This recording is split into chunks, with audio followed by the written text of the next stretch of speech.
สบายดีมื้อนี้มีโปรโมชันดีๆจาก Capital Bear มานำเสนออีกเช่นเคยเนาะคือปัจจุบัน Capital Bear ได้มีการเปิดตัวโปรแกรม Capital Bear Affiliate อย่างเป็นทางการแล้วเนาะซึ่งเป็นตัวนี้เนาะนี่คือเป็นการโปรโมตเนาะโปรโมตโบรก Capital Bear เพิ่นจะมีลิงก์ให้เนาะและให้เราหาคนมาสมัครผ่านลิงก์อันนี้เฮานี่เนาะนี่เพิ่นจะมีลิงก์ให้นี่เขาจะรายรับอยู่ประมาณ50%เนาะจากส่วนแบ่งรายได้ที่ Capital Bear ได้รับจากเทรดเดอร์ที่เราหามาเนาะเพิ่นจะมีลิงก์ให้เราเอาลิงก์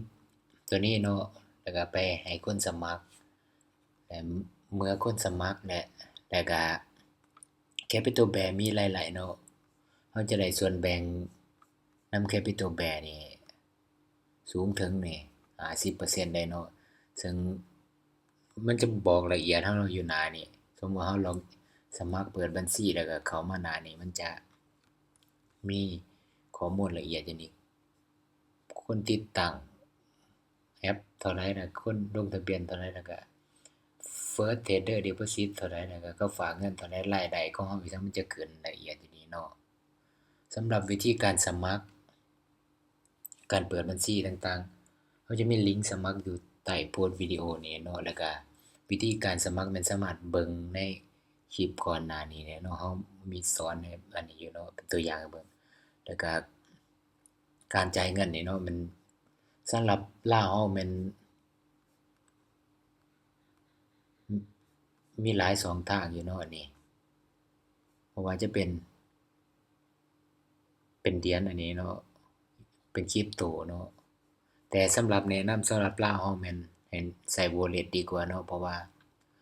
การถอนเงินขั้นต่ำนี่มันจะอยู่10เหรียญเนาะถ้ามีหลายๆเพียง10เหรียญขึ้นไปแล้วก็แม่นถอนได้เนาะ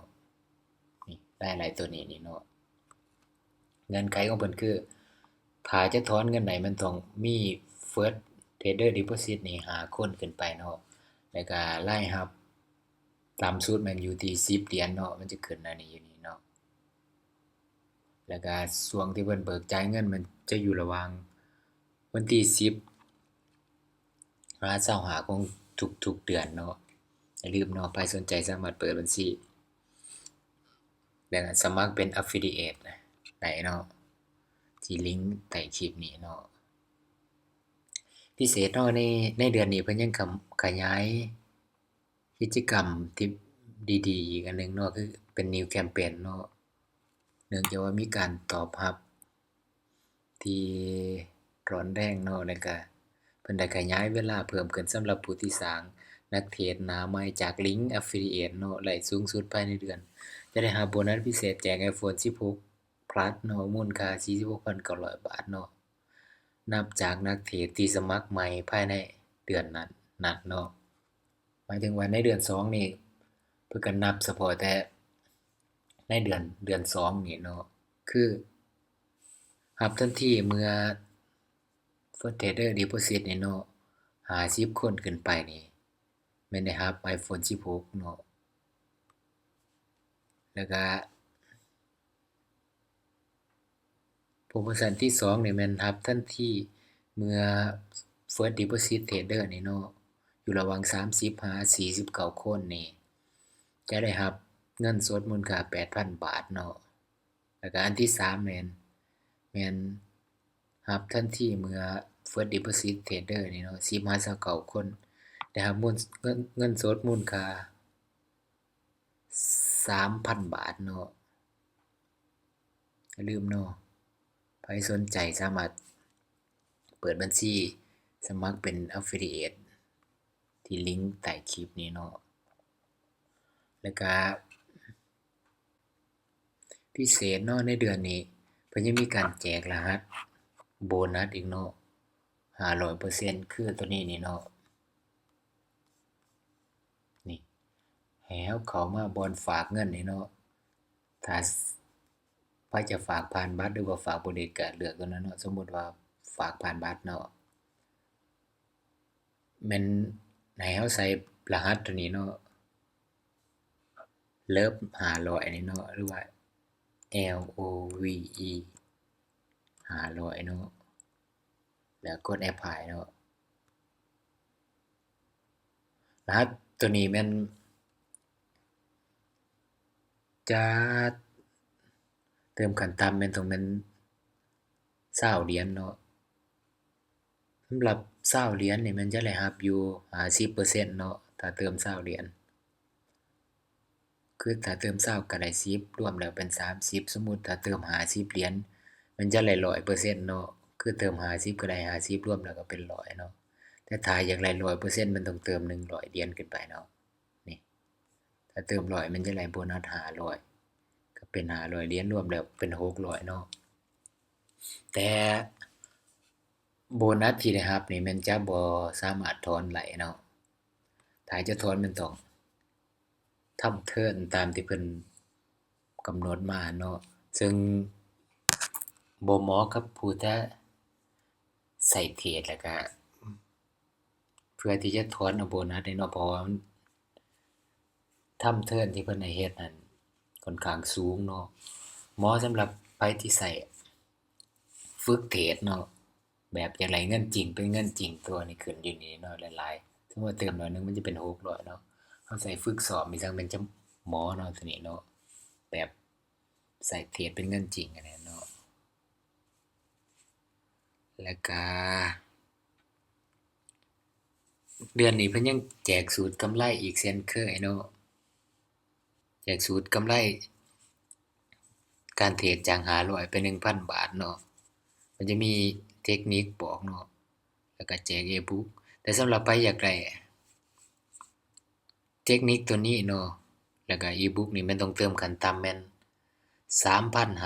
3,500 บาทหรือว่า100เหรียญเนาะแล้วเพิ่นจะส่งเทคนิคนี้แล้วก็ e-book ให้เราทางอีเมลเนาะภายใน24ชั่วโมงแล้วก็สำหรับการเติมแม่นตามนี้เลยเนาะใส่จำนวนเงินขั้นต่ำแม่น20เหรียญเนาะ20เหรียญมันจะได้อยู่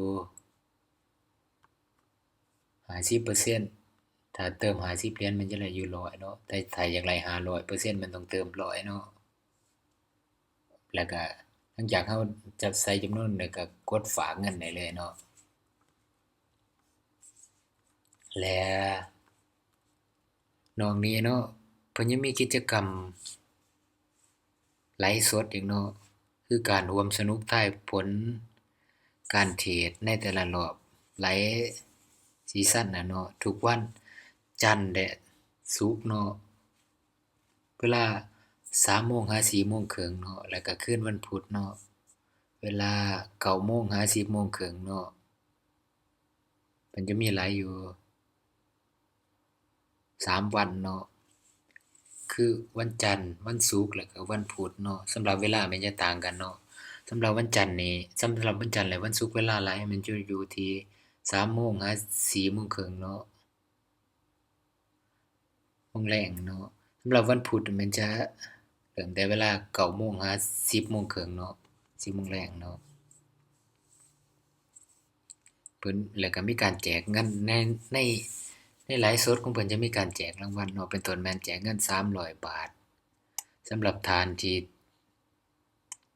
ถ้วยพ้นถือกันเนาะจะมีการจำกัดแจกเฉพาะ3คนเนาะต่อการถ่ายทอดสดเนาะสามารถร่วมสนุกนำเพิ่นได้ทั้งเพจ Capital Bear Thailand ในเฟซบุ๊กกันเนาะแล้วก็อย่าลืมเนาะถ้าไผสนใจอยากสร้างรายได้นอกจากที่จะเทรดเองเนี่ยเนาะเป็นรายได้เสริมคือการสมัครเป็น Affiliate กับ Capital Bear สำหรับตัวนี้นี่มันเราจะบ่ได้ลงทุนเนาะจะบ่ได้ใช้เงินคือเพียงแต่มีคนเราเอาลิงก์ไปให้คนสมัครแล้วก็เพียงแต่มีคนมาสมัครแล้วก็เวลาเขาเทรดแล้ว Capital Bear มีรายไหลอะเนาะเราจะได้ส่วนแบ่งทันทีนี่แม่น สูงสุดประมาณ50%เลยเนาะตัวนี้ถือว่าเป็นอีก2ทางหนึ่งเนาะในการหารายได้ของเราถ้าเรามีรายได้มันจะขึ้นอยู่นี่เลยเนาะสำคัญเนาะสำหรับการเฮ็ด Affiliate ตัวนี้มันเพิ่นจะมีกฎอันนี้ของเพิ่นเนาะต้องอ่านดีๆเนาะ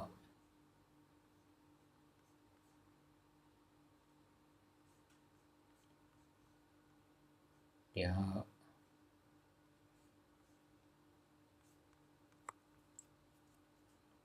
นี่เนาะ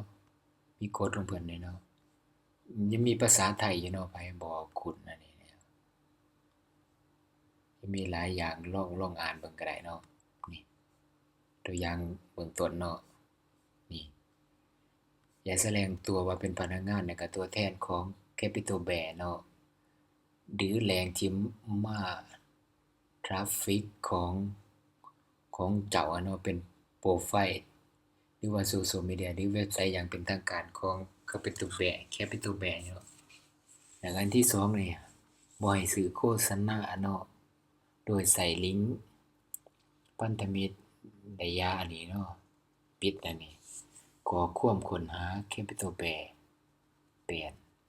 มันสำคัญคือบ่ให้ตัวคนมาสมัครเนาะตัวอย่างเป็นต้นบ่ให้แบบว่าเทรดง่ายไผๆก็เทรดได้อันนี้เว้าบ่ได้เนาะเพราะว่าเราควรบอกให้ผู้ที่จะมาสมัครนี่รู้ถึงความเสี่ยงเนาะว่าการเทรดนี่เป็นการลงทุนที่มีความเสี่ยงสูงเนาะบ่เหมาะกับทุกคนเหมาะกับคนที่ยอมรับความเสี่ยงได้เท่านั้นเนาะ18ปีขึ้นไปเนาะประมาณนี้เนาะซึ่งเราสามารถสร้างเป็นรายได้เสริมเคียงคู่กับการเทรดของเราได้เนาะสำหรับ Affiliate ตัวนี้และที่สำคัญถ้าเราเทรดเก่งเราก็ยิ่งเป็นการดีเนาะเราสามารถสอนคนแล้วก็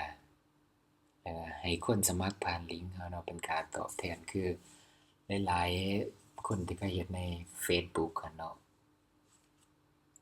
แล้วก็นอกนี้เนาะเพิ่นยังมีกิจกรรมคือเราว่าแหละเพิ่นขยายเวลาในการแคมเปญที่สำหรับไผหาลูกค้าได้หลายสุดในแต่ละเดือนในเดือนนี้นี่เนาะคือมีการแจก iPhone เนาะสำหรับไผที่หาอันนี้ First Deposit Trader ตัวนี้นี่เนาะที่เราเว้าผ่านมาเนาะนี่ First Deposit Trader ตัวนี้50คนขึ้นไปรับทันทีแล้วเนาะ iPhone 16มูลค่า 46,900 บาทแล้วก็ถ้าไผหาได้30-49คนแม่นรับเงินสดมูลค่า 8,000 บาทแล้วก็รางวัลที่3นี่มาทันทีสามารถหาได้10-29คนเนาะแม่นรับเงินสด 3,000 บาทอย่าลืมเนาะใครสนใจสามารถเปิดบัญชีที่ลิงก์ใต้คลิปนี้เลยเหมือนเดิมเนาะคลิปนี้บ่ได้เป็นการชักชวนให้ลงทุนเนาะงานนี้บ่ได้เหมาะกับทุกคนเป็นการคลิปนี้เป็นเพียงการแบ่งปันประสบการณ์ทางด้านการเทรดและก็แชร์ข้อมูลดีๆเนาะจาก Capital Bear เท่านั้นเนาะบ่แนะบ่แนะนำให้เทรดตามเนาะ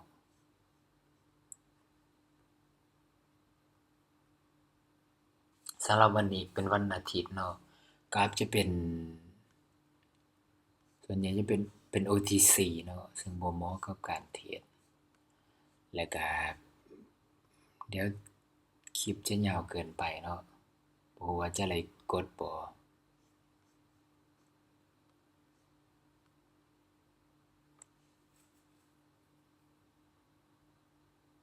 เราขอจบการนำเสนอแต่เพียงส่ำนี้เนาะ